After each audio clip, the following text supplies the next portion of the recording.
thank you.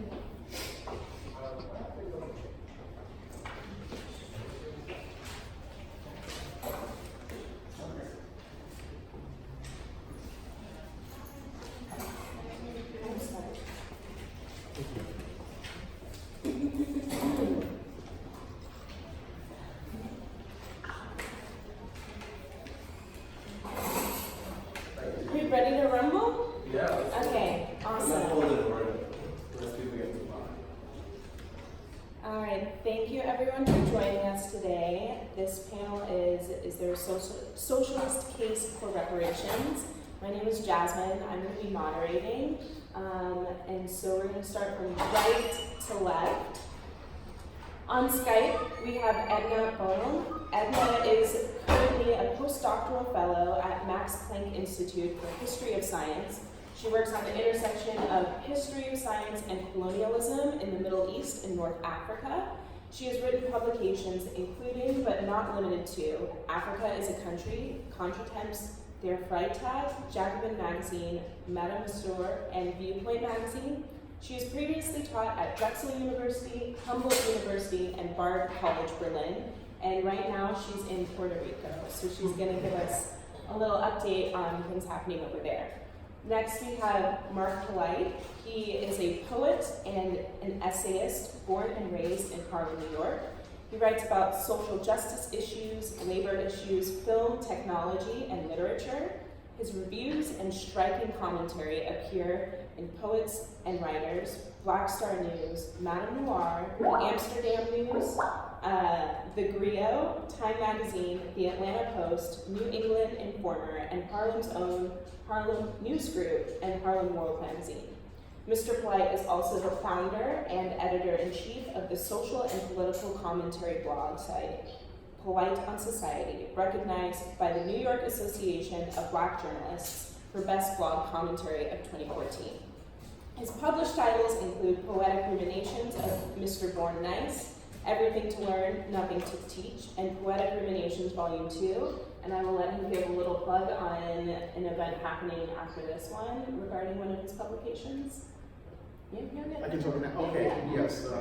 I won't be able to stay for the entire left forum today, but I will be back tomorrow because I'm actually going to be at the Schaumburg Literary Festival today, which runs in Harlem, 135th in Lenox, you know, the historic Schaumburg, from 10 to 6. I'm going to be there around 2ish, so that's the plan. So I'll be there promoting my books and with the Harlem Writers Guild, which I'm a member of. So if anybody wants more information or to delve more into his work, feel free to head there after your time at the Left Forum. And finally, but not least, we have Jawanza Williams. Mr. Williams is an anti-racist and organizer, pacifist, feminist, harm reductionist, prison abolitionist, and socialist from Beaumont, Texas, who currently resides in NYC. Jawanza is the lead organizer at Voices of Community Activists and Leaders. So I think it is appropriate to get into the history of reparations. As many of us know, the litmus test for many of the presidential candidates is if they support reparations and in what ways they would support it at all. So, but a lot of them are unaware of kind of the history of what reparations means in our country. So, Edna, do you want to begin? Sure. First of all, I want to thank the level organizers, my co-panelists, and all providers who continue to do the work around reparations, about racism. And I think that the fact that it's kind of happening and context with the U.S. Congress as well as European and Parliament is indicative of growing waves of anti-racist activism, Black Lives Matter movement, social activity. I'm so sorry. Can you pause for us? You're coming in and out. What should we do? I set up a Zoom as well. What had we done before? Didn't we mute something and she came through clearer? I think she was just talking less. And that's why like she was only saying a few words at a time. Sorry. No problem. See, she's only saying like 3 words now, so it sounds okay. So the three correct that. Is that okay now? Okay, perfect. I muted us. Yes. So, yes, again, I wanted to just raise and say that part of why there's a debate on a national and international context is because of the activism that's been happening from below, whether it's in the Caribbean, where I'm currently visiting, or in Europe, where I currently live. And the history of reparations is part of a strategic question about what it would take to recognize the legacy of slavery, the legacy of indigenous genocide, and to begin to correct those horrors of very violent institutions that both displace and dispossess people. And outside of that, I would argue that a socialist case reparations also incorporates a cultural dimension that thinks about the linguistic, social, and political isolation that has been stolen from so many of us on both sides of the Atlantic Ocean, and what it would mean to also unify the reparation struggles within the Caribbean altogether, as well as on the African continent. The reparations movement and its various vestiges has been adopted by individual Black nationalists, former slave colonies in the Caribbean, in Central America, in South America, as well as African countries. The reparation supporters have appealed to the League of Nations, the United Nations, currently in the US Congress, as people have been seeing, the European Union Parliament, as well as the British Parliament. So in thinking about these diverse and range of people and spaces, I just want to focus on two main case studies, particularly the Puerto Rican case, where I'm currently visiting, and also in the German case, where I actually live. So in Puerto Rico, which I consider to be a colony of the settler colonial state US, government has been part of the US since 1898 after the Spanish-American War. And yesterday, as I was walking through San Juan, I could see the visible signs of austerity and the aftermath of Hurricane Maria, as well as Hurricane Irma. And I had the opportunity to speak to several people in a working class neighborhood called Santurce and Miraban, who indicated that many of them had spent up to 7 months, and in some cases 1 year without electricity. In some cases, people spent months without running water and had to pay out of pocket to get clean water. And in some cases as well, the Federal Emergency Management Agency, otherwise known as FEMA, did not distribute funds in a timely manner, and in some cases did not necessarily know how to do their job. This very much dovetails the conversations that I had yesterday with what Naomi Klein has written about in The Battle for Paradise, where she describes how disaster capitalism in Puerto Rico has meant that the US government has subjected people to massive financial cuts, massive schools closures, and dependence on fossil fuels. At the same time, Klein does recall and indicate that Puerto Ricans have had to deal with a labyrinth of economic problems preceding the hurricane, and that's contributed to people having left the island altogether, which then relates to what's going on vis-a-vis the tourist economy, which is massive land grabs as well as speculation on property for the visitor economy. So the recent disaster in Puerto Rico is just one of the many ways that Puerto Rico is a playground for the rich, as well as a laboratory for the United States and Europe. So as a historian of science, I'm especially appalled by the history of experimentation and sterilization in Puerto Rico. And this is part and parcel of the colonial history in which Puerto Ricans have operated as part of the living laboratory and prototypes that would later be exported around the globe. There were experimentation in the population vis-a-vis so-called population control, so that as by the mid-1960s, it resulted in the coercive sterilization of more than 1/3 of Puerto Rican women. Many dangerous drugs have been used in Puerto Rico, specifically high-risk versions of birth control pills containing dosages of hormones 4 times greater than the drugs that were used in the US market. Outside of that, in Vieques, one of the islands off the coast of the mainland, more than 2/3 of the island has been used by the US Navy facility where they practice ground warfare and done gun training. Vieques is also a testing ground for Agent Orange, which is a pesticide, as well as a site for depleted uranium and napalm.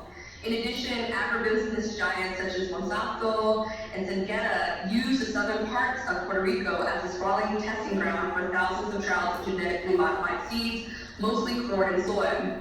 So all of this is just to say that sterilization, experimentation, and militarization are the ways that colonial science have been left indelible marks and scars in Puerto Rico. However, this has not gone unnoticed. In fact, as early as 2002, a law review article called Reparations Theory of Post-Colonial Puerto Rico, written by Pedro Malavet, argues that the colonial status of Puerto Rico requires a reparations theory, and one that allows it to move beyond having colonial status by the U.S.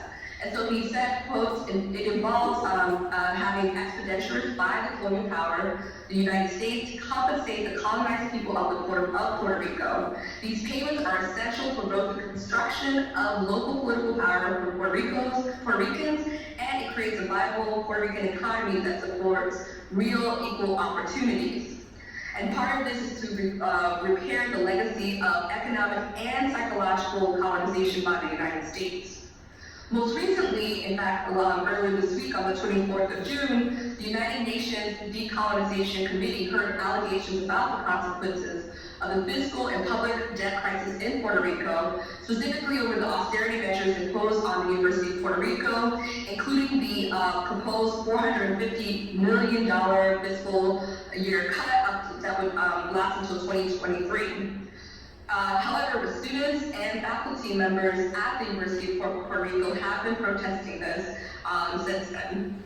There's also a new resolution by the Decolonization Committee recognizing Puerto Rico's right to self-determination and independence, urging the UN General Assembly to reopen the island's political case, which could be approved. However, this is the 30th time in the past 48 years that Puerto Rico has approached the UN General Assembly for its independence. This is important to know in light of ongoing reparation struggles in the Caribbean today, more broadly.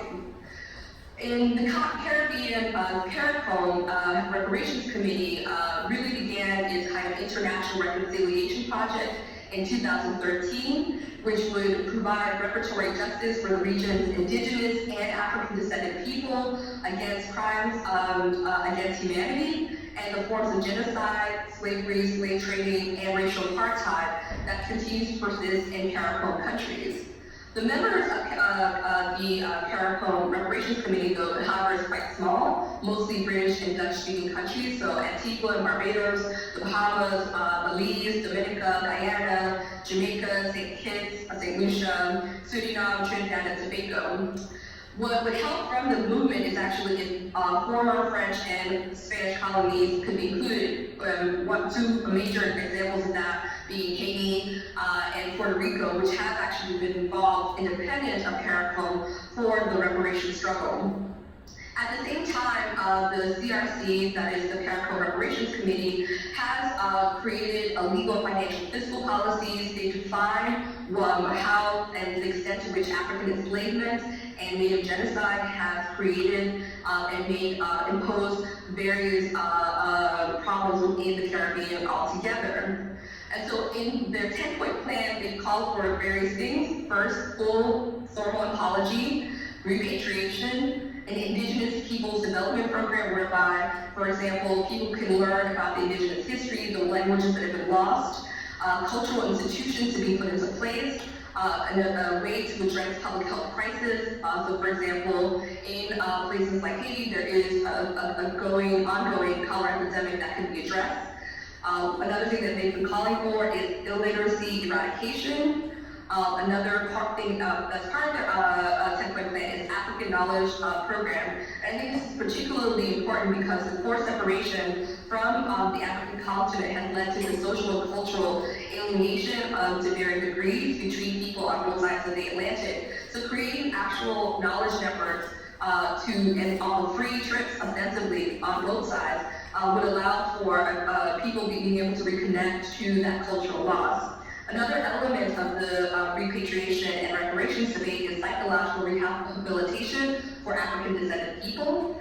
And the final two things, and would also be helpful, which is the technological transfer, whereby on the one hand, Africans and the descendants of slaves helped to contribute to the Industrial Revolution in Europe, yet at the same time, a lot of the technological and scientific innovations that were being constructed didn't necessarily get transferred back to the Caribbean or to the African continent.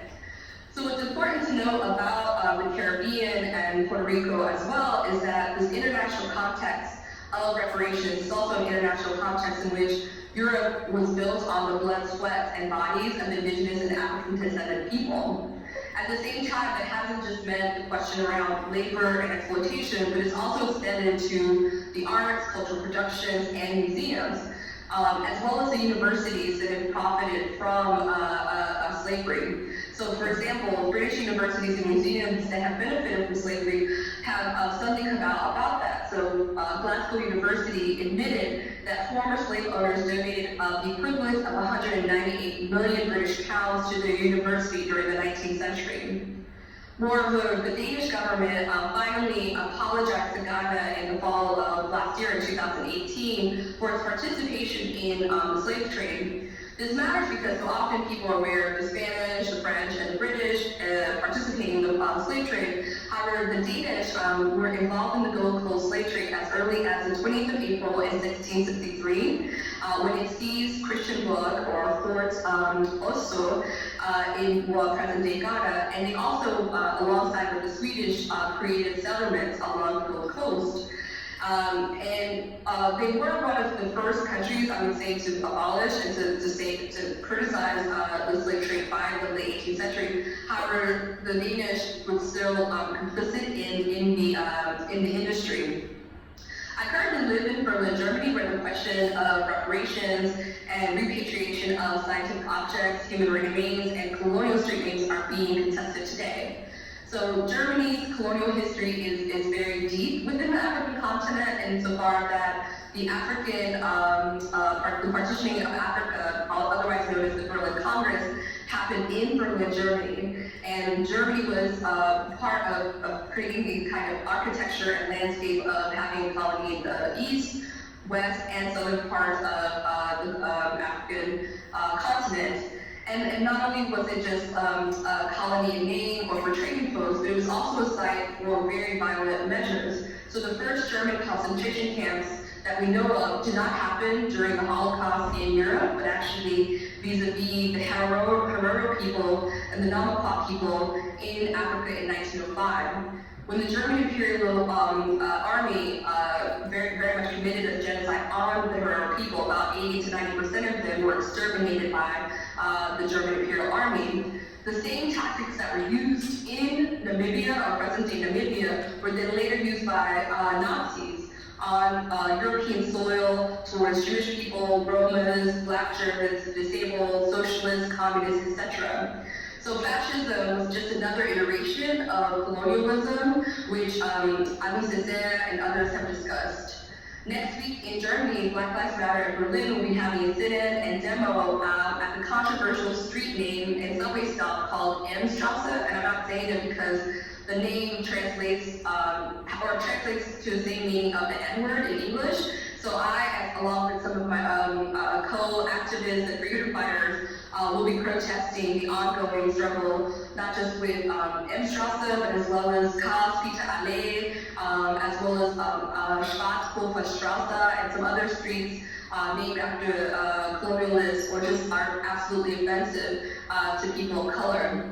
And so this is a reminder of how names and spaces have the power to exert continual colonial trauma, not just on the African continent proper, or on the Caribbean proper, but actually more broadly in Europe, where we're told and we have to see these reminders. So how can we think about the international dimensions of reparations? I would say that the socialist approach to reparation neither reduces anti-racist demands to broad economic reforms, nor does it say just handing over a large sum of money, nor is it a magic bullet that is a one-step solution, but actually a continuous conversation about how oppression and exploitation has extended historically, and how it has its various iterations vis-a-vis cultural institutions, streets, and on and on. and that requires involving indigenous people, African descended people into the conversation, not just within the US context or the Caribbean, but also within the African continent as well.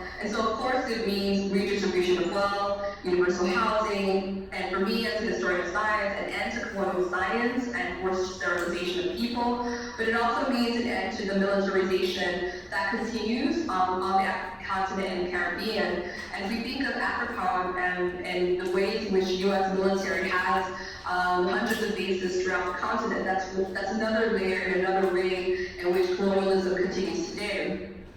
At the same time, I think that a socialist case for reparations would mean a radical reimagination that gestures towards what some have called Afro-utopias. That is to say that we're not just focusing on wealth and what it means, but to think about democratically elected creative modes of expressions that allow us to articulate our own forms of liberation and freedom. And I'm particularly reminded of this because last month in Berlin, the Afrolution Literary Festival, which was hosted by Each One Teach One, invited the African diaspora from all over, and they had many layers of people to think and write and convene about Pan-Africanism Revisited, which tried to imagine a Pan-Africanism beyond just nation states, but actually thinking in terms of cultural and social forms of practice. So poets, science fiction writers, activists all came together, and it asks and poses a set of questions like, what does it mean for members of the African diaspora who often speak very different languages, whether it's the former colonial languages like German, English, French, and Spanish, but also people might have maintained some of the more traditional languages on the African continent, like Yoruba, or in some cases Quechua, and in the South American case, in some creolization of these languages. So what they offered, and what I think could be part of this socialist case for reparations, is a Pan-Africanism that is democratic in nature, a Pan-Africanism that's about exchange and hybridity, a Pan-Africanism and a socialism from below that learns from the layers of pain that we've had, but also develops new languages, new methods, and new social relations. And it's in that regard that if we want to have a will to win, it means providing a social justice and a future that is equitable for everyone and that overturns racial capitalism today. Thank you.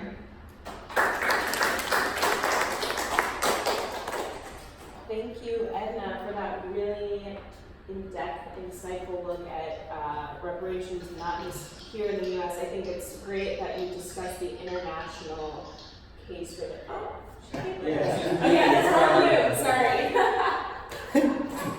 Thank you so much for giving us this in-depth insight about the international case for reparations, because I do think that's one of the important discussions, is the unification of Africans and Black people and Indigenous people all over the world making a case for this, and not just in the US, and acknowledging that. But so we're going to move on to Marc. I love that you discussed the artistic realms that we could unify this in, and so Marc, I think this is a good opportunity for you as a poet and essayist to also make comments on that aspect of reparations and others. Thank you. Okay then, all right, so I will start off by saying that I just like the discussion that we're having. We've kicked off about reparations, and I kind of seeing what people are saying as far as the international aspect of it. The thing is, most of my commentary will be dedicated towards the reparations as what I see here on the ground right now. Not necessarily what was historical, what I see now. And I'll start off by saying, firstly, that morally, there's no argument against reparations. Like, it's clear that that this country turns and is built on Black labor and everything that went with slavery and all that. But the only thing that I have to say is I have some concerns about the movements that's kind of sprung up in the past 2 or 3 years about reparations. And I believe that if we're going to be honest with ourselves, we have to kind of call out the reactionary nature. What I am referring to in large part is the designation that I've kind of seen sprung up in the past few years, is called ADOS, American Descendants of Slaves. Now, the thing is, that's a designation that was kind of began by, Yvette Carnell of Breaker Brown and Tony Moore of Tone Talks, to kind of talk about, well, just Black Americans. And the problem that I see with it cuts off the issue of the international aspect of reparations, and also, more dangerously, it makes a nativist Black argument that kind of coincides dangerously with a lot of white supremacist arguments against immigration and against, and it actually, this movement actually excludes Caribbean folks and African folks who come here. Mind you, I'll have to say this. Originally, if you had asked me last year, I was actually more supportive of ADOS and what they stood for, but seeing as how that what they've done and branched out into what they're talking about, I just see it as an issue, because the problem here is that the movement as it's constructed right now, it is not it's not a working class movement. It is very easy to, no shade, it's very easy to just speak on the internet and have a YouTube show and pretend that you speak for hundreds of thousands of people. That loud voices on YouTube is not a movement in the streets. And I think that the problem is that people, we need to kind of get serious. And yes, we've inserted the issue of reparation into the conversation of with the presidential candidates. But the problem here is that when you look at the way it's discussed, I either see one or two things happening. I see they're kind of humoring us, the Democratic candidates, right? Because, they'll say one thing as far as, well, we support the study, we support HR 40, but we kind of know how American history works. Even a lot of things that people are saying in favor of reparations, people like Kamala Harris and Cory Booker, their iterations of it, we all know that when it comes down to the bottom line, all of this talk is going to be dropped, and once the main candidate or whoever the front runner is selected, all of this is going to go by the wayside, and it's going to be dropped as far as it's going to be considered radioactive in the context of winning the general election and beating Donald Trump. So I think we kind of need to be aware of that, because as far as I'm concerned, if your plan to win reparations is only attached to electoralism, you don't have a plan at all. And you just got to be really clear about that. And that's why I say that to me the movement is not serious, and it's not a working class base, because, and I have to say this from my vantage point of being involved in labor. Something you might not know about me, I'm also active within my union. I'm a shop steward for DC 37. And, it's just hard to win. It's so hard to win certain things, as workers, right? And the problem is that if you don't have a plan to win reparations, what are you going to do? Like, are you going to strike on behalf of that?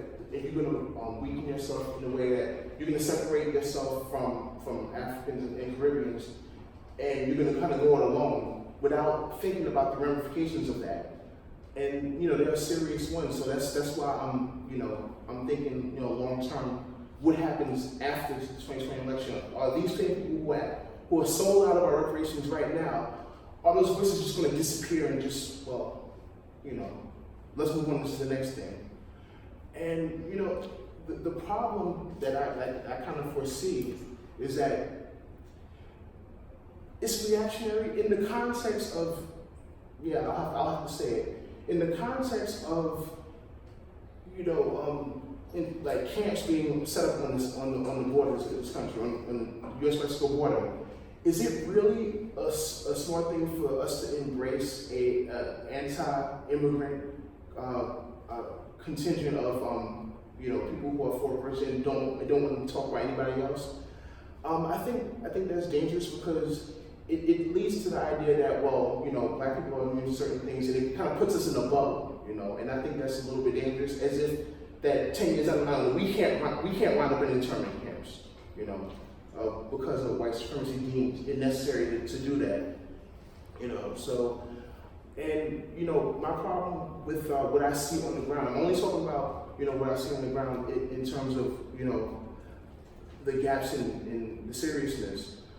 Why is it that when you talk about reparations, from the conversations that I've seen, I've really seen more of people coming under the term of, well, we want tangibles, cut the check.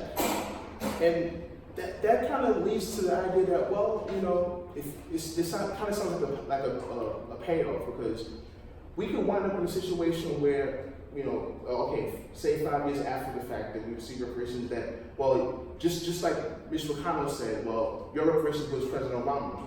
And remember, early towards the administration, people were saying that, well, we're in a post-racial society because we have a black president. And the problem is that if we're looking at it, like that, we could put ourselves in a situation where even if we get that one-time check of, some people have said $2,500, and that falls far short of what reparations should be. But my concern is that the neoliberal version of reparations, which people are advocating, the neoliberal / nativist and anti-immigrant version that people are pushing, we're going to end up getting that, and they're going to say to us that, well, you got this, so don't ever complain about anything else again. And that just kind of sets our struggle back a little bit. So, and I have to point out that there is no orientation towards black workers, in the main, because when I talk to people, at home, I'm organizing, I'm handing out flyers for things like that, people are not, reparations does come up, but it's like, people are most concerned about affordable childcare, affordable housing, not getting gentrified in their own neighborhood, the privatization of public housing, what's happening on the west side of Harlem with Columbia, buying up so many properties and everything. And, outside of rhetoric, I don't necessarily see reparations, movement as I see right now on the ground, having a whole lot to say about that. Even though when you think about it, gentrification leads to homelessness, and you think about how overcrowded the shelters are, and that's a mess. But none of that ever comes into the equation, and that concerns me, because it just makes me think that, what's the end goal here for what is being advocated for? So, I express my reservations. And I think that when we really look at it, we have to kind of counterpose, to what's being, presented to us. And I know it's not an easy argument to make, because we see these things kind of emerging. We have a reparations movement emerging around the same time as a period of reaction, right? And if we're going to talk about, one of the most recent articles that came out was that the total price tag on reparations would be $17 trillion, right? Now, how do you plan to address the needs of the black community, right? And you don't plan to take on empire. You don't plan. There's a build-up to war in Iran, right? And the reparations has nothing to say about international issues. Has not very much to say about economic issues as far as black workers, even in the aftermath of the Janus case and how that has really hobbled unions. And how can you say that, okay, you want restorative justice here in the context of area that's happening to everybody? So that's the unfortunate thing, is that it becomes kind of a non-starter. And the problem with also is that you have to consider, the question also is who pays. Is it going to come from raising taxes on everybody else, or are we going to direct it towards the corporations who actually benefited from slavery, like Chase, Bank of America, or their iterations, in the current era? So I just think that there's, unfortunately, a lot of questions that's on the table that have to be reconciled. That you really have to look and say, well, is it a progressive thing? Are we co-signing, at the risk of, that's the thing about the reparations movement now. Are we risking co-signing a form of misleadership? Is that what's kind of at stake? And I don't want to take up too much time, but I will kind of conclude by saying that.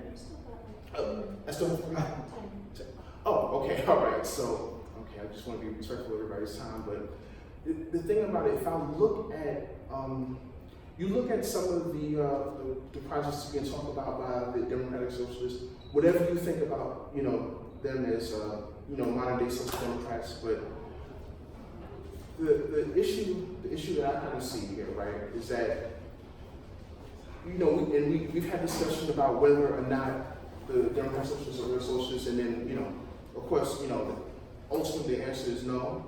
And, as we really look at, the struggles that will have to emerge to even challenge the Democratic Socialists and challenge some of the people who are saying that we need this, and with no plan to really, push for it, we'll see that ultimately that, Democratic Socialists kind of accept that we can win these things within the confines of capitalism, when really, American black capitalism rests on the oppression of black people. And to challenge, that is to challenge capitalism. And that's not what I'm seeing, on the current field. It's just a few people who's trying to decide, well, who's black American? Well, if both your parents are black, you get money. If you're a Caribbean, you get nothing. And I think that's a little dangerous, because in a country that's actually becoming more to the right, I think it's dangerous for black people. Black Americans want to separate ourselves from what's going on in the rest of the world. So in this U.S. place in it. So, and the thing is, as we look towards the movements that we see on the ground for reparations, as independent working class movements emerge, like the teacher strike wave, to challenge austerity, as we see people pushing back against gentrification through rent strikes and things like that, the same people in motion will see that the people who are advocating for, okay, we need to put under capitalism, that no, we can't. We have to push against this. And we'll see that they are not serious. And it'll also follow that, once black working class people start to challenge black middle class leadership, we will actually see that a lot of those people who are the loudest voices for reparations also aren't really serious about the day-to-day things that affect black people's lives in the now. So I'll kind of leave it at that. I know we had some things, so I'll just leave it there and leave it for more questions and everything else. Yeah, thank you.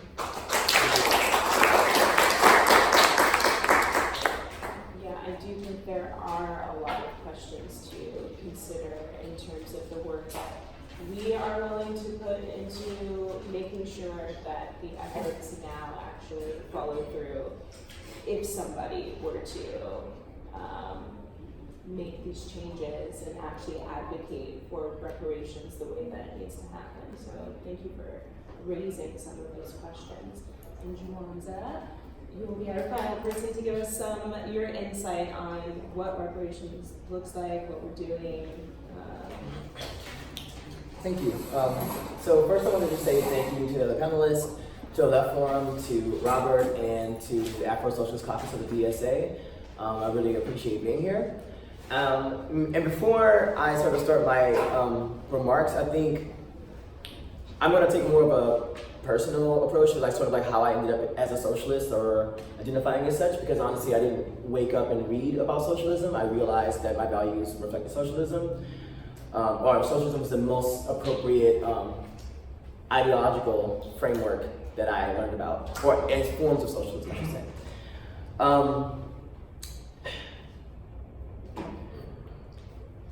I finished university in 2012 in Texas, and suddenly had this massive amount of debt, and couldn't seem to find work, no matter how hard I tried. Like even the work that I did find was not sufficient.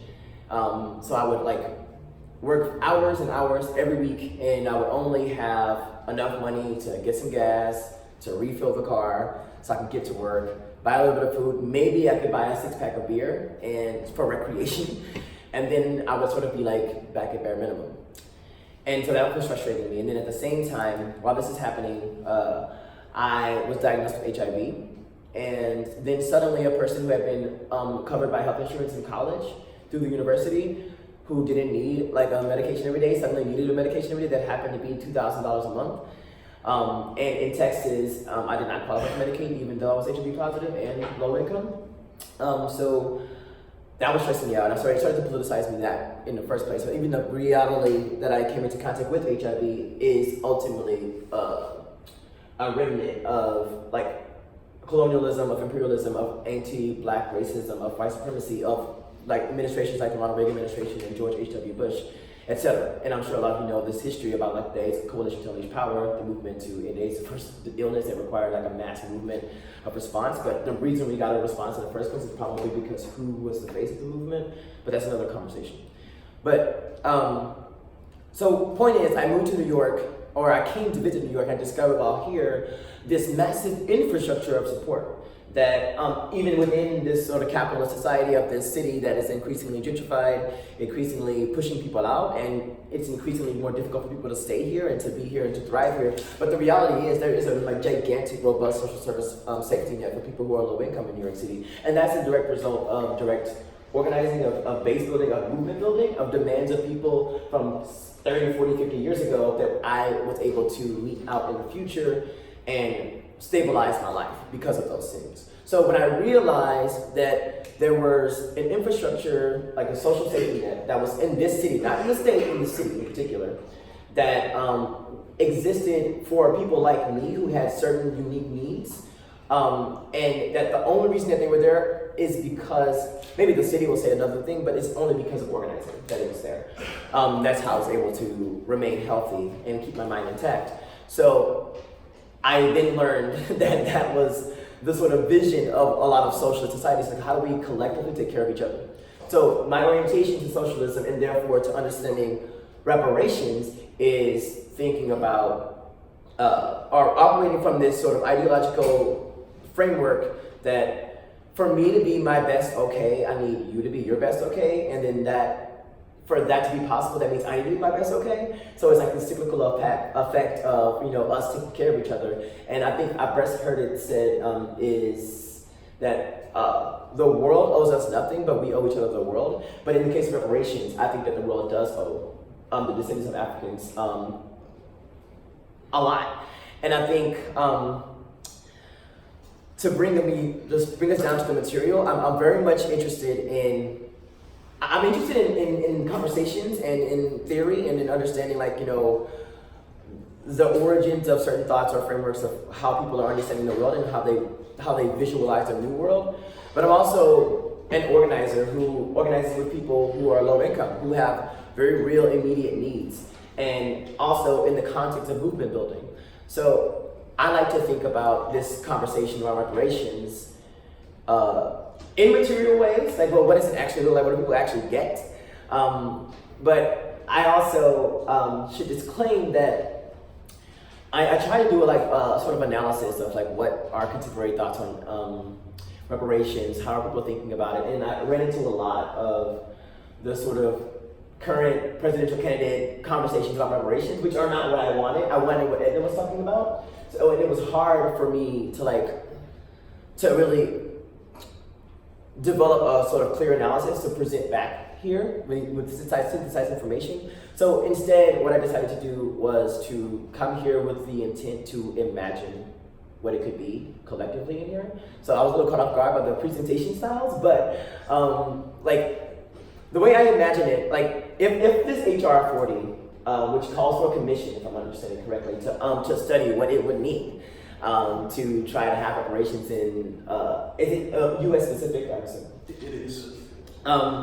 So I see the alarm there, but also I think that we should have commissions like to study a problem. The commission would then therefore grant like advice to Congress, not dictate what Congress should do, and then that same advice should be available to us so that we can determine if it is sufficient, if it's anti-immigrant, if it's xenophobic, if it's short-sighted and doesn't like have a full analysis of what's actually happening. People like Edna and Marc should be on the commission, is what I mean.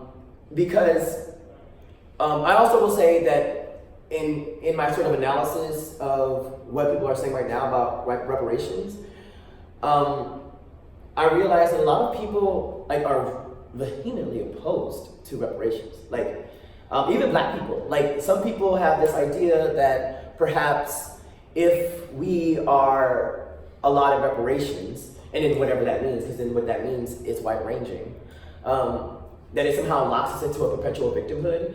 And a question that I heard posed, I want to say it was Ta-Nehisi Coates who asked it, was basically like, maybe it wasn't Ta-Nehisi, it was someone, but basically, if we pass some kind of reparations legislation in the U.S., and if a black person who's a descendant of enslaved people, like, cannot fully, with consciousness, be like, reparations happened, and I'm okay now. Like, if that's not the case, then reparations is not going to solve the issue. And I don't think, my critique or my concern with that is that I don't think that our concern or our pursuit should be that somehow reparations, or $14 trillion, or however much it is going to heal the legacy of degradation, of dehumanization, of systemic and interpersonal terror. Like, that's not the goal, but it doesn't happen though. So I think that perhaps reparations doesn't save or totally heal one's consciousness or one's experiences, but I think that it is absolutely necessary for a conscientious society, or a society that's constructed by its people and by the will of all the people, to do reparations. And I think that I'm also concerned about the argument that we shouldn't talk about reparations, we should lift up everyone, when the reality is that if we do reparations for black people globally, that will lift up everyone. And I think that I see little pockets of neutralizing perspectives about like what it means to have reparations. And perhaps like, even this idea of like cutting a check, like, oh, who's gonna get a check? Who pays the check? No, we collectively pay. Like, that's what happens. And the corporations pay. Like, I don't think that the average worker or person should be the one that's like fitting a bill, but this is a massive bill. And the average worker does benefit from the legacy of slavery. And also, but I do think that corporations, et cetera, should be taxed. And I don't know the modality of what it looks like, but that's the point in the need for a commission. Like, I'm not an economist.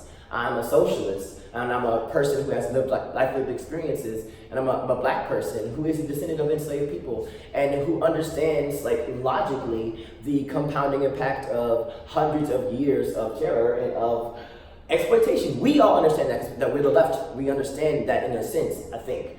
And I think if we want, like, sure, there's an argument about, like, how do you put money directly in the hands of people who are the direct descendants of slaves, but also this is about us creating new structures. Like, how do we create a society or mandate that a government uses the resources that we create to build out the kinds of structures that we need to be able to reverse the kinds of harms that have impacted black people across the planet and that are still impacting black people across the planet. And and the reason I think there's a socialist case for reparations in that sense then is therefore that I've always thought of socialism as sort of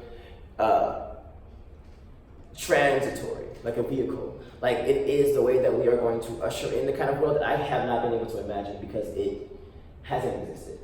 And I think that that's going to require very material things, like processes. Like, how do we collectively do these kinds of things that have radical transformative impact in our world, and that is nuanced enough to contend with the unique differences and the unique experiences of black people in the Caribbean, black people in Europe, black people in the US, black people anywhere in Africa.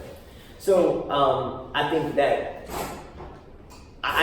that we will have to develop ways to do that. And we can use reparations as a way to develop that process. Because I mean, like these things have to be intentional. As you were saying before, Mark, it's like I think that we have to have plans. And I think that right now is an opportunity for us to, one, clarify what it's not going to work. And that's a lot of what we're hearing on the national stage.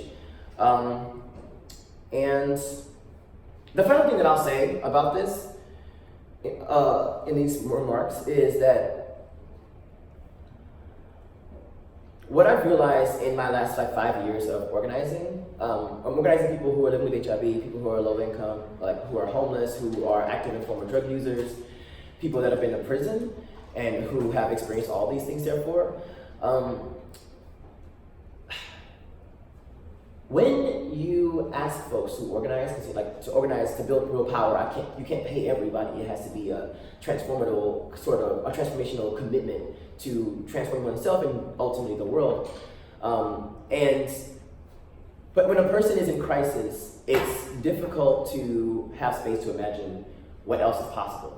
So whenever we talk to folks about like prison abolition or like how do we end homelessness versus how do I get you in your apartment, it becomes very difficult. It's one of the neutralizing impacts of capitalism, of racialized capitalism in our efforts to build a different kind of world. But and I think that the same thing is happening with reparations. Folks are in crisis. And this is not just black folks, but a lot of folks, but like black folks in particular are in crisis. And when we're in crisis, it's very difficult for us to imagine how we're going to get something like reparations. They're like, no, you know what? Like, we need to just move on. Like, we're okay. Some of us have good jobs. Some of us are, we don't want to be victims. Like, we're capable. We've been to university. We have et cetera. We have Oprahs.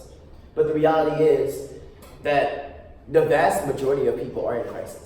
Like, and crisis has become so normalized that it seems like this is just what it is. Like, when we go into the subway and we see hundreds of homeless people, or we see the 65,000 people in the shelters in New York City, the 20,000 throughout the states, and there's 89,000 plus people in this state right now that are homeless. And it's just like one example of hundreds of like situations across the country where there's mass crisis.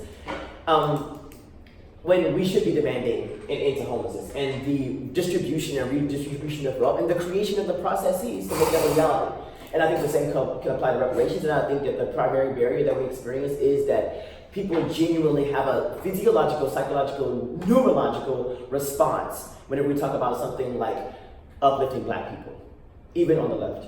And I think that that's why there's even remote hesitation. Like, there's no fucking hesitation to it. Like, it's, yeah, of course, and how do we do it, and what does that actually mean, and how does it help us build the kind of future that we all deserve? And like, that's my orientation, and that's I think the takeaway that I learned in this past week of like deep diving around reparations, because I'm an infant when it comes to this idea. Like, there's been people that have been thinking about this for hundreds of years, and this is new for me in a sense. I mean, I'm still kind of young, so but we got to be clear about what we're trying to build, not.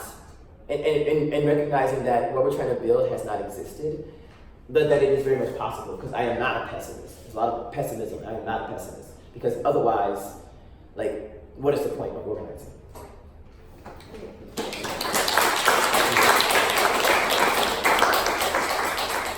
So we'll open it up to discussion and questions. I think to start off, I have a question related to this topic of organizers being responsible for, starting to come up with some of these answers and feasibility. DSA, the Afrosocialist Caucus, recently wrote an open letter to the national organization asking them to delay their endorsement of Bernie Sanders, and they responded back saying, well, no, we're not going to delay the endorsement, but they also said, if you all want to come up with some readings, suggested materials to educate everyone, that would be a great place to start. And so in this national conversation, do you feel that it seems like there's a burden that falls on the Afro-socialists, the Black people, to come up with these answers and educate everyone else? Do you see that, and how do we combat that and make it a better discussion as opposed to just it falling on Black people to educate everyone? And Edna, you can type in if you want to speak, and I'll unmute you. Oh, I should also say Edna has to leave at 11:30, so if anyone has questions for Edna, prioritize them. She's not going to be able to stay until 12. anyone have any thoughts? Oh, I definitely have thoughts. I think that there's I think this is one of the, okay, let me back up. So there was a period of my political education and entry point into organizing where I was like, you know what, I think it's probably better if I organize only with other Black people. And I think that there's legitimate reasons for communities to organize among themselves. I mean, that's also very necessary, like for us to organize our people when they're fucking up. But I also know that the world that I'm interested in building is multiracial. And then I realized, you know what, the kind of power that I need to transform the world in the way that I want to, like, to a world that I want to live in is going to require mass power. And that mass power is probably not going to be held by one race, I mean, besides white people. So we need to, like, take that back. But my point is that, so the impetus, it seems, in organizing spaces, like in the DSA, where there's a, like, overwhelmingly white majority and power structure, is that, well, if I want to be a conscientious anti-racist person, then I should make sure that I talk to the people of color, the Black person, about, like, what they actually think, and, like, how do I, like, not harm or not suppress or oppress you in this organization and your ideas, which is the right idea, and I think generally is right practice, but it doesn't always apply when it comes to labor and, like, what labor really means, and, like, compiling information, synthesizing data, like, for the sole purpose of to educate a mass organization where you're a volunteer in, or a dues-paying member. I don't know if that's the best way to do it, because the reality is it is hard work, which is why I'm a proponent of any kinds of commissions, even if they're problematic, like, study this issue. But so I think that sometimes we just gotta, I wanna say just be clear, like, well, actually I don't have the capacity to do that, but I think it's important enough for the organization to determine and to fund or to figure out how to create the capacity for this. Thoughts from anybody else, or we can also open it up, yeah. And just let me know if you have a question specifically for Edna.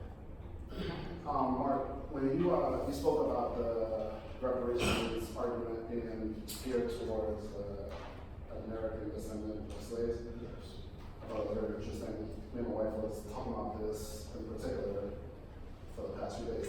My question is, I have conversations with people and they discuss, like, the civil rights movement, how, you know, that was carried through by Black Americans. But the African immigrants or Caribbean immigrants benefit from the civil rights movement, but don't really associate themselves with the Black American experience. So how do we, in this situation with the reparations, how do we avoid that situation happening again, where people are benefiting from a situation but not necessarily associating themselves with the experience? Okay, that's a good question. Now, the thing about that, as far as the civil rights movement and who participated in it,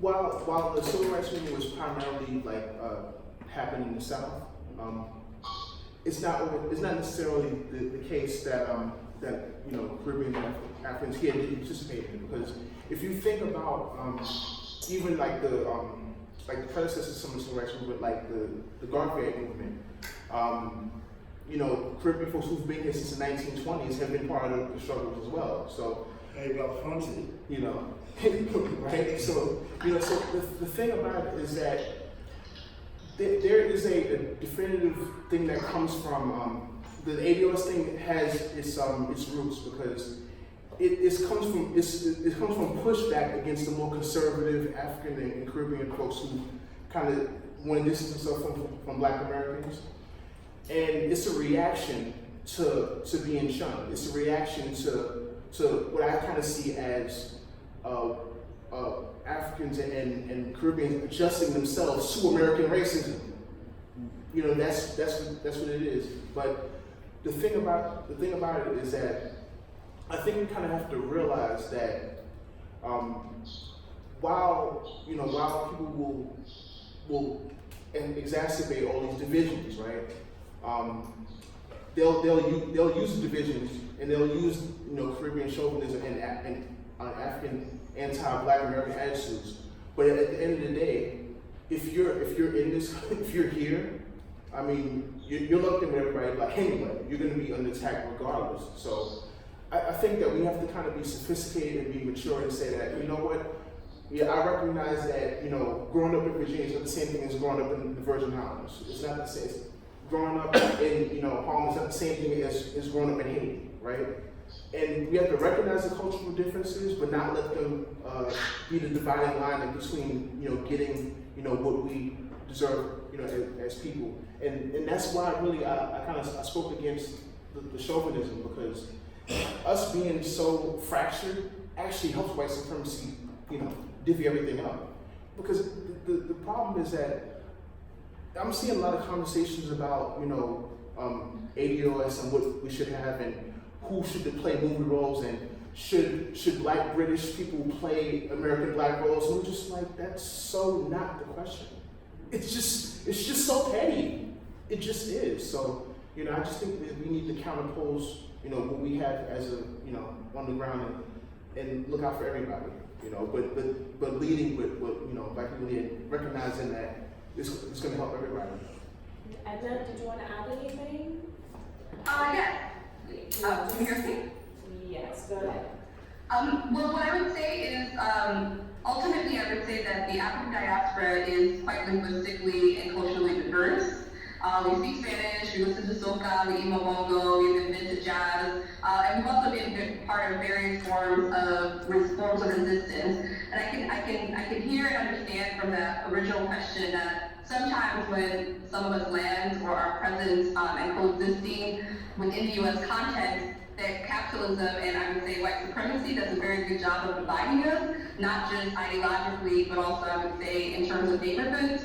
So growing up with two Haitian parents in Miami during late 80s, early 90s, the question around Haitians being blamed for HIV/AIDS and or being seen like perceived as darker skinned and all kinds of other things created massive tensions between Black Americans and Haitians as well as with Cubans, and it was quite revealing in a moment in which, and the aftermath of neoliberalism under Reagan, the Immigration and Reform Act under Bill Clinton, which very much demonized not just Haitians but other immigrants more broadly. And I think those things need to be taken into consideration if we want to build, as someone had indicated before, like more of a multiracial, multi-ethnic kind of movement that attends to those divisions as well as turns towards a politics of solidarity. And a politics of solidarity that has been present amongst the African diaspora within the U.S. context, whether it was with Black Panthers, the Young Lords, whether it's connecting to indigenous people vis-a-vis the Red Movement, and on and on. And we have seen the vestiges of this through kind of solidarity movements around Standing Rock and people in Flint as well. And even just historically during the anti-colonial period, where Black folks from the United States went to Algeria and very much connected to people in the Bandung conference. So I would say that looking at those historical models and thinking about how they succeeded or not in some cases could be an entry point to trying to dwell with the tensions that are happening on the U.S. mainland between various African descendant groups or between African descendant groups and Latinx who are not necessarily African descended, indigenous groups, etc. Because we can gain so much by overcoming those divisions and actually seeing how it is to our disadvantage to be divided on core issues. Thank you. That's it. I have a really quick question. So there is a lot of talk, a lot of building around organizing and advocacy as it pertains to reparations. But I think key words, and I think someone mentioned it on the panel about mandate, right? Is there a way for us to start working, because we have a lot of advocacy, organizing, talk about commissions. Is there a way to make this more multidisciplinary in the sense of working with actual attorneys, legalese, right? Because this is like, when we talk about, no matter how we're going to talk about issuing reparations, what they look like, we're talking about monetary, we're talking about programs, a lot of that work is, being done and there's multiple answers, but it's really the execution. So can we talk to like attorneys, you know, like this is an international crime in my opinion. So just really, we're talking about even going to countries and saying like if we're not mandating reparations, because we're doing it in silos and we're doing it in different countries organizing, pushing through, but to actually have a legal framework to say like, no, it's not a matter of, you know, okay, what needs to be done, it will be done, right? And going to actual countries and making that case for it, because if we can have attorneys in place or, you know, who align themselves with, you know, a lot of these socialist views and, you know that reparations is necessary, it's just a matter of pushing through mandates. So it's great to talk about it and what we need to do, but we have to mandate it. So that's kind of that was my comment. You guys can talk about if that's something that's being worked on or something that needs to be addressed. So that question was for anybody who. I just mentioned one thing, is just like, I think that it's important to notice that that the United Nations has declared the next 10 years as a decade of the African. You know what I'm saying? So now I think it's from like 2011 to 2025 is a decade, international decade of people of African descent. And the issue of reparations has actually come up as a kind of point within the different working groups within the United Nations. So there's an African working group within people of African descent working group within the United Nations, and there's also a working group on racial discrimination within the United Nations. And I feel that, you know, not since Malcolm X was alive that we've really thought about doing work on the United Nations. You know, saying on a very basic level, you know what I'm saying, in terms of like using the mechanisms of the United Nations to push out legal strategies, but also to do this work around connecting, because I feel like reparations also has to be an organizing strategy that connects to that diaspora. And so like if we can use the question of reparations to do that, but also CARICOM as well. I mean that's just like I'm wondering like if that's something where that could be a starting point for some of the stuff that you're talking about, just like as a strategy. And we'll have Edna speak since she's leaving soon. Just briefly, I would agree that there's been a way in which, particularly CARICOM, as I indicated, has approached the UN specifically on reparations, and that's been a way for them to use a kind of international body to challenge the injustices done to African descendant people. And on the one hand, it can provide hopefully some actual policies or systematic change in the way that I described in terms of technology, education, wealth redistribution, apologies, etc.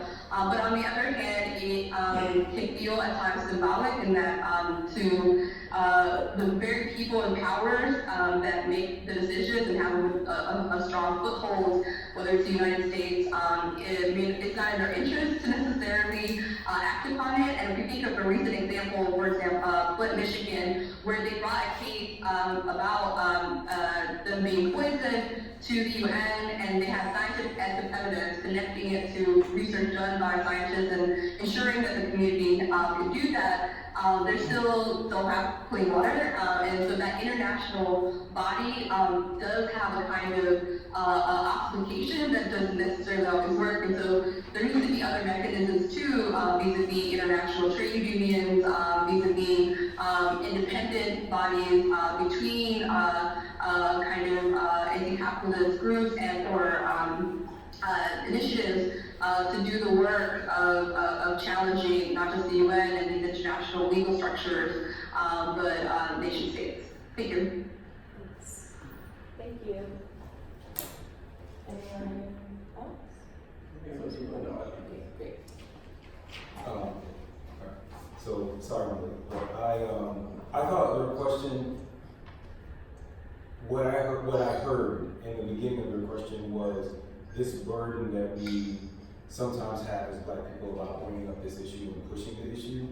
I think that we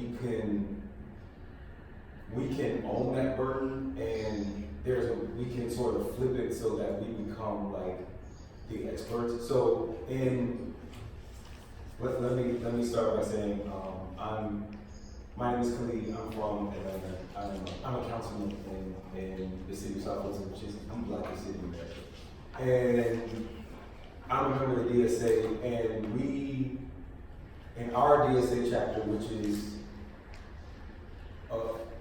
problematically white in Atlanta, we passed a resolution calling for all of the candidates.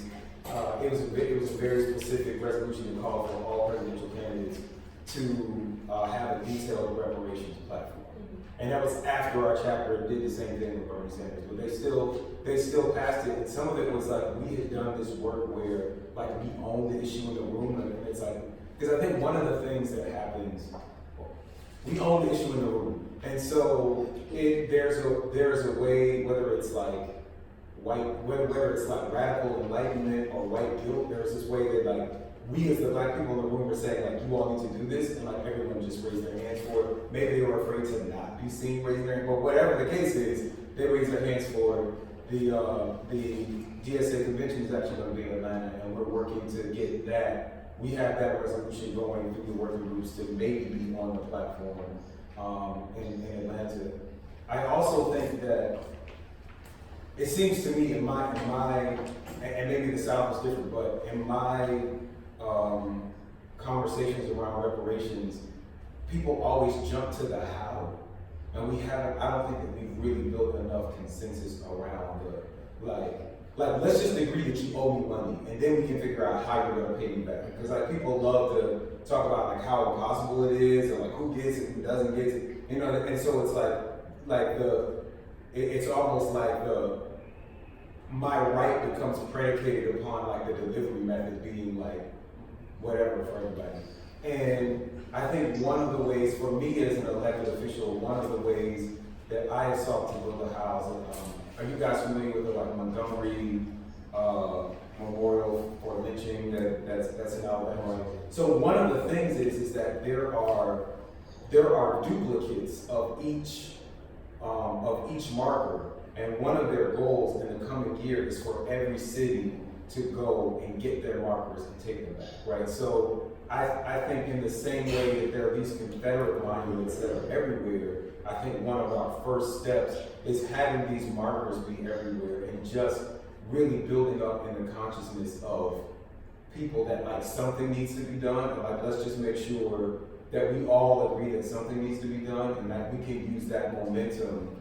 And then if we own the fact that, hey, like I'm the expert because I'm a descendant of slaves and I brought this to you, then you probably should just let me tell you how to give me my money back. I think that was one of the biggest things that I found when I was like, is that people just don't agree that it even should happen. Like, but the issue is that it's always jump into how are we going to actually do it, which is very complicated because like it's solving a massive problem. But I think that's absolutely right. We need to agree that reparations needs to happen. Any final words, Edna? I think you have like 3 minutes left. Oh, she can't say it. Edna, I was asking if you had any final words before you go. Yeah, sure. Can I sit down? So, I think what I would say is that, in general, I've been asked and told, well, kind of similar to one of the previous comments, is that reparations seems impossible. It's like, how would we distribute this money, or how, like, who gets it, etc. And it becomes this kind of like intellectual gymnastics in which people get so caught up with the details that they don't actually think about the core of the issue, which is many historical injustices that happen to millions of people that continue to impact how we move through the world today. And we see vestiges of this through housing discrimination, the financial crisis, and how that's disproportionately impacted people of color and Black people in particular in Europe, in the European context, and the kind of migrant crisis. We hear mostly about the Syrian case, but there's also a lot of sub-Saharan Africans who are dying in the Mediterranean as they pass through Libya. And all of this is just to say that as socialists, I think it's important for us to demand the impossible, to demand a world in which we try to begin to make amends And that we also, if people could think that socialism is an option, or even call themselves socialists, then they have to listen to the ways in which oppressed people are articulating what they want, how they want to cope with a better world, and a vision that isn't shot down by a kind of myopic perspective. So all of this is just to say that I'm for reparations, and I'm for acknowledging our humanity so that we can live to fight another day, we can live to write poetry, sing, and love and care for each other as the humans that we are. So I will end it there, and thank you so much for including me on this panel and dealing with the technological feedback. Thank you. Thank you.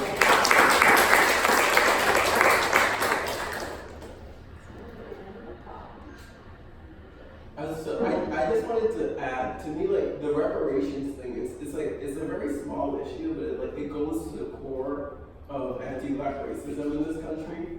In the most famous expression of it is 40 acres and a mule. And 40 acres and a mule didn't necessarily come about from a government commission. It came from the military. It came from one of the hardest and toughest people in the military. It came from General Sherman, who was criticized throughout the Civil War for his ruthless tactics. But at the end of this war, the only way we had this flourishing of freedom in the Reconstruction period is because the federal government militarily occupied the South. It said to the slave owners that, you can't do what you usually do. If you try it, we got people with guns here. And as part of this program, General Sherman said, we need to recompensate these people who were enslaved. We'll give each slave 40 acres and a mule. And this was a plan being worked on through the government until, Andrew Johnson got in power and overturned it. But it just goes to show what's at the heart that, black people ask for the simplest things. Don't shoot me somewhere early in the street. If it so happens, please, I want some justice. Lock up that person who did it. And the responses we got were Baltimore and Ferguson, right? A military occupation for asking not to be summarily executed. To get the little bit of things we had in the South during Reconstruction, it needed a military occupation. So this is not me saying this is a call to arms and insurrection, but it just goes to show when politicians say they're for reparations, it's something that really needs to be reality tested, because under what system are we going to get reparations? And of course, the most famous example of this, and I think it's very important to bring up now, is Kamala Harris, because she's buoyant and energetic after the debate and her points against Biden. But we should be pressing her to say, if you're for reparations, how come when you were in the DA in California, right, and the subprime mortgage crisis happened, and all that black wealth got wiped out, your subordinates came to you with an investigation against this man named Steve Mnuchin, who stole more black wealth than anyone else, and said, let's get him, let's prosecute him. To this day, Kamala Harris can't tell us why this man is not prosecuted, but she's for reparations. But this is how you fight to regain black wealth, but you're not doing it. So reparations can just be a limited term, or we can fill it with the content that can really make it something. And I think doing that requires a perspective to say we need a radically different society. I do. I'm from Southern Africa. The history. I can talk about the first genocide the Germans committed in Namibia, committed against my tribe.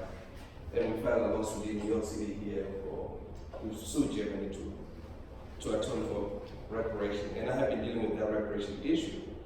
But in the context of reparation, I think it's just a strategy and excuse to talk about the broader issue, the implication of slavery and the continuation of that effect.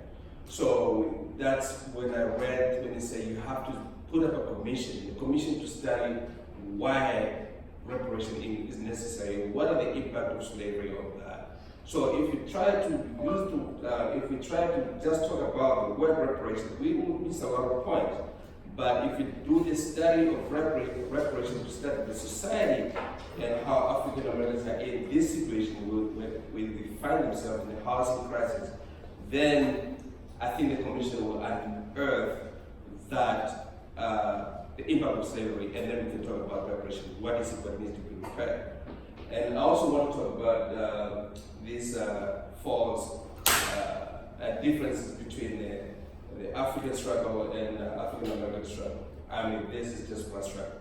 We are the African American struggle. The Black Lives Matter, if we go to Berlin, all the Black Lives Matter from the US influenced the blacks in Germany to fight this right. They are active. In Africa, Africans are also copying the strategy of African American struggle here to confront their own government. So there is a correlation. I mean, the two are intertwined completely. We cannot divorce ourselves from the yours. And you cannot talk about paying 100 repair slavery over here without talking about doing something with Ghana and where the people, the slaves came from. So this is like the impact of slavery is broader than African Americans. It's broader in West Africa. You can see like what it has done because it was selective. Like in Ghana, nowadays in some societies, it's hard to find someone taller because there is slave capture where specifically what these people were taught. And they can tell you Ghanaians, so most of them are shorter than Ghanaians, some of them in certain regions. So that's the impact of slavery has many different cultural and social dynamics to that we have to let's study the commission, let's support what they're doing because maybe something will come out of it.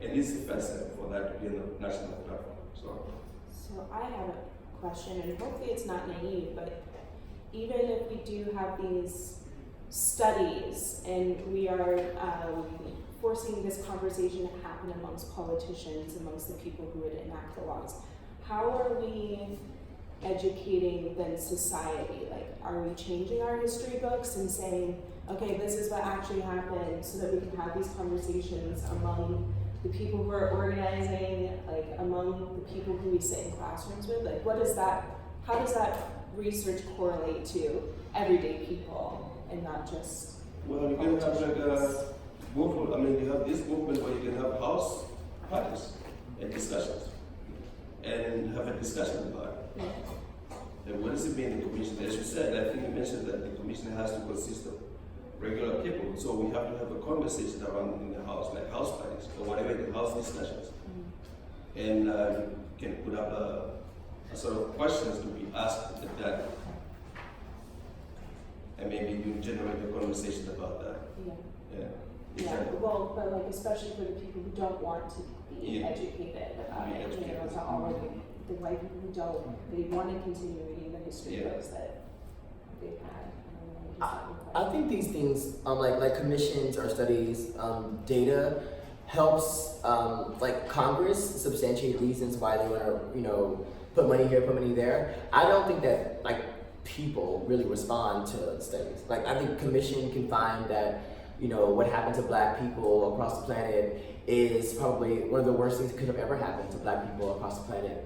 But the study will not move people. What moves people is stories about demands, it's about inspiring people and radically imagining a different future. And the people that are upset about it, like I'm not interested personally in convincing people that I'm a human being.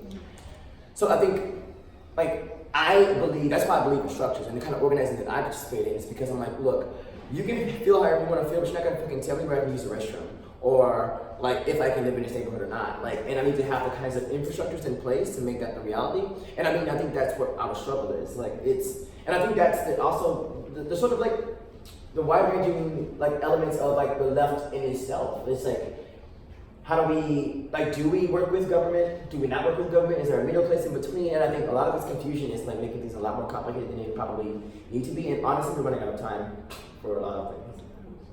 I want to take part of this question. And I'll start off by saying this. We're dealing in the world of politics and reality. And, I'll say this. You don't get what you deserve, you get what you struggle for. And, that's leading to the question of how and, what are you going to do on the ground to actually secure some of these things. And I just think some of the questions, some of the discussions around that need to really be okay, what are we going to do as, working class people to push for these things? Is there going to be rallies on this? Is there going to be a strike around the issue of housing, housing shortage? Is there going to be like some kind of like mass action around these issues, because, you know, don't get me wrong, I'm not against HR 4. I think we should study the issue, but that, just putting it on the table is not gonna get anything, you know, moved. So, you know, I'm just kind of saying to say that there really is no way around the class struggle. There just isn't, you know, especially when you think of how, in particular, black workers are under heavier attack than a lot of people. Like, I don't know if you remember, there was this story about a month ago about this writer who circulated a picture of a worker on the metro eating, right? Doing something they wasn't supposed to be doing. Tried to get her in trouble, tried to get her fired, right? And a lot of that, that's a representation. This person, you know, was non-white, but it just goes to show you that there is a anti-black sentiment in non-black people of color, and that has to be recognized.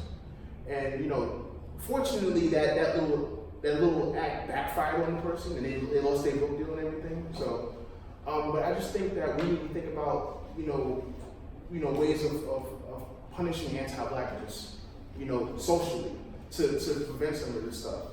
And if we're not talking about that, if we're not talking about, you know, ways in which, even if we talk about going into history, how black workers in the 60s, you know, led struggles, like especially in the Midwest, you know, with leave strikes, and white workers would follow them. It kind of runs counter to the idea that we need allies to support us in 7th. You need to build bridges, but that doesn't necessarily mean black workers waiting for white people to run to their rescue. It means that, you know, we need to know what it means to move on behalf. So I'm basically saying that discussion is nice, but if we're going to tackle issues of gentrification and the connection between that and homelessness and underfunded schools, you know, we're going to have to move on these things in the real world and say, you know what, like just like what happened with the with shutting down some of the camps, how there was a walkout that kind of made the economic imperative to not support these internment camps. And I think one of the things like that need to happen on the behalf of people who want that needs to happen on our behalf, and people need to push for reparations. It has to be a mass movement. It can't just be in the library, I'm studying this, that, and the third. It has to be actionable. So that's kind of what I leave it with. Yeah, I don't think I'm going to say anything new or interesting in this comment, but I just wanted to express my disgust with any socialist organizations that think of reparations as we just need to uplift everybody kind of thing that you were talking about. I think that reparations, as in let's give everybody some little bit of money, is something that could be folded into capitalism and could have the danger of, as you said, being okay, you guys got something now, whatever, which is extremely conservative and meaningless. But the reparations 10 points that Edna was mentioning, like the psychological rehabilitation, literacy eradication, cultural institutions, health networks, all of that, that would be something that really, as she said, could only be achieved under socialism. We would have to seriously fuck up capitalism for any of that to happen. And I think that what you're saying about neutralizing, I think that's something that happens so often with, I'm a communist, but there's no organization I would feel comfortable trying to recruit anybody into that exists right now that's socialist or communist. I think that it's true that it is that reparations, as imagined in the 10 points and in that broad way, not in the let's give a few people some dollars, is definitely the classic Trotskyist transitional demand, where it's people are demanding things that can't happen in the system, and that's part of how to get rid of the system. And that rather than saying, well, this is as socialist as it gets, all of these things happening, rather than using that to neutralize the discussion of reparations or say, well, no, let's ghettoize that into a special interest, that's the racism section of DSA or whatever organization. It should be the opposite, that anybody who calls himself a socialist or a communist anywhere in the world should be like, this is what we need to support, and that it's such a like perfect kind of demand in a sense, because what's more capitalist than slavery, which capitalism is built on, and the fact that there is such an international aspect that I haven't talked about with ways to connect the diaspora and all these different countries.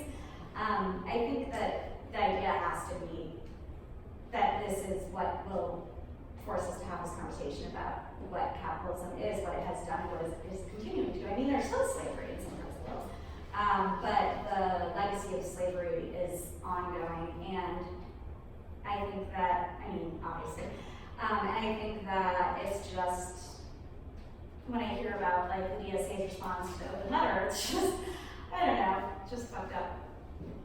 Thanks for your thoughts. Yes. I did have a question. I know Callie Kuno's kind of floating around here somewhere. I'm just wondering, where do you think this conversation about reparations fits in supporting plans that already exist, like the Jackson plan, in terms of this plan of trying to build a solidarity economy in a very hyper-trans local context, but a context that's very black, and ideally, trying to, I guess, include these people that would ideally be the perfect people that would benefit from reparations. It's fully formed and actually works. I guess my question is, I think part of reparations has to be a check. Like there is, the degree to which living in this country requires a certain level of, liquid wealth that allows you to support yourself. But I think we have to kind of demand that, a chunk of that check goes to actually building institutions, right? So like, I don't know if you can call it a tax or like a donation, but I guess what do you think that would look like? Whether that's locally, that would be, nationally, internationally, you guys have any ideas of what that could look like? Do you have any? I mean, I'm not really aware of the example you just gave. But I have been thinking a lot about I kind of try not to get stuck in like the modalities of like what it would actually look like. But one of the things I imagine, like for instance, in this country, it could be, because a lot of people, we're dealing with this issue that we're always dealing with on the left, it seems like, where some people really want us to just have a hyper class focused response to everything and analysis. But then though, like many of us we have to always have like a racial and class analysis, and then it becomes a racial class gender analysis, and then racial class geography analysis. So I think that we need to have the widest and most nuanced analysis that we can possibly have, and one of the things that I think you would produce is that you find is in this country right now, a lot of people are talking about universal basic incomes. And I wonder that if a modality of what that would look like, reparations, is that, okay, sure, everybody gets a universal basic income, but black people or descendants of slaves get double, you know what I'm saying, or triple, the universal basic income. That's one piece though, but then the other piece is all these cultural institutions, protective institutions, commissions that study perhaps even a whole institution specifically to study the ramifications of psychological trauma on black people in this country, and that ultimately would benefit everybody. But do you see what I mean? So there's so many things to imagine, and I think that's the powerful thing about reparations, but also the reason why we have so much opposition, because people don't want to imagine black people having things, and they genuinely don't want to imagine it. Or even some black people don't want to imagine a world where we are distinct, being black is a distinction. It is a distinction. It's okay. It's okay to be a black person. This impetus to want to assimilate into sameness is not what that's not what I'm calling for. Nuance is okay. It's important. Any other questions or opinions? I'm going to see Kelly. I think the Jackson Cush plan or what they're doing around Cooperation Jackson is sort of in the absence of, but I think reparations could only bolster the strength of what they're doing. One of the things that's happening in Mississippi or, you know, in southern states where you still have like these majorities of black people, right, is that they're being systemically disenfranchised by all of these different systems. And so when I think one of the roles that socialists can do, I mean, you know, some people will say like, oh, we're moving it from like this race-based conversation to a class-based conversation, but I think that it's important to understand that even slavery itself was a class-based conversation, and there were lots of white people that like suffered, right? That there was really, like the Civil War was really a planter class in the South fighting with this industrial class like in the North, and we think about it as something that happened a long time ago, like a lot of those issues are really still current, right? So we actually had 12 years of like Reconstruction, and particularly whites in the South, but like kind of everywhere there was this like anxiety about like all of these black representatives showing up in Congress or whatever. So you know, in 2008 we had a black president, and then we see this backlash to this black president. We see everything from like the things that happened in Georgia with 50,000 people getting thrown off the voter rolls to what is happening even now with the Supreme Court decision that just happened around gerrymandering, is that white people are once again, like they are as nervous as they were in 1880 about being in an electoral minority. They are stacking the Supreme Court and setting up voter maps that will allow them to have like electoral control, like control of this minority rule of like all of these systems. So like we're kind of in some ways sort of headed to like South Africa of like, you know, the 1970s or whatever. And so I think that part of what we should be doing when we're talking about class struggle is how this this consolidation of power in this 1% is disenfranchising both black workers and white workers, and that this is a replay of something that we saw happen 200 years ago. And so like how do we, like reparations is like making sure that black folks get reparations is one way that you actually are assisting white workers and like white-led like union places, like you're now going to, if you get black folks reparations, you now have this whole new regiment of people that join this people's army to stop this consolidation of power that is clearly happening again. I think sometimes we don't think about how relevant all of those like Reconstruction issues are to this exact moment.